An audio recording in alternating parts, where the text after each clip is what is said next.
been thinking a lot about Juneteenth. We just celebrated on June 19th, and I've been thinking a lot about it. And for African Americans, it's a day of celebration.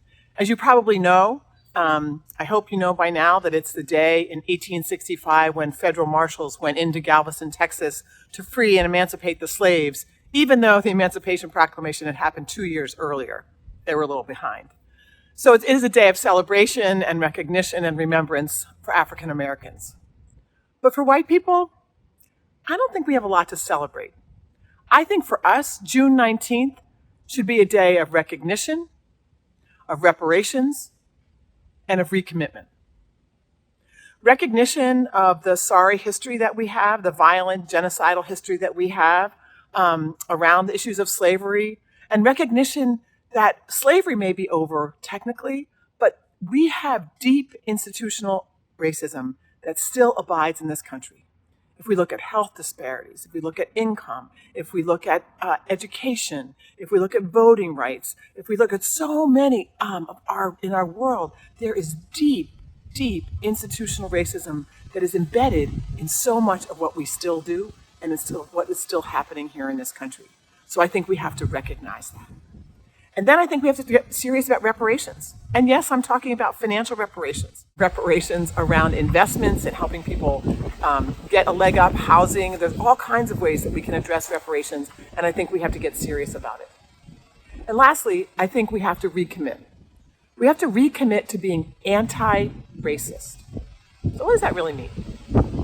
Well, for me, it means we have to get serious about looking at our own stuff. I know I have plenty of work still to do about things that are racism that's embedded in me, no matter how hard I try to pull it out and to try and address it and heal it.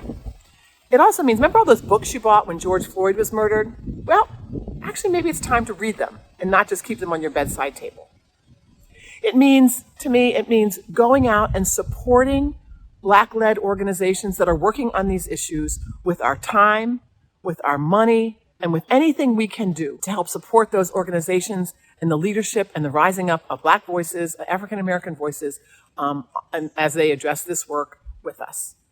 I think it also means that we need to take action and call out racism when we see it, the blatant kind, but more importantly even, the institutional, the deep racism that shows up in the 1,000 paper cuts. I also think we better get very serious about what's happening in our schools. We have to go to those school board meetings. We have to talk about critical race theory. We have to make sure that our children are being taught the full scope of our history and not some literally whitewashed version of history. I think we can do that, and we need to pay very much attention to that because it is happening a lot. Right now, we are seeing it in school boards all over the country, including right here in Maine.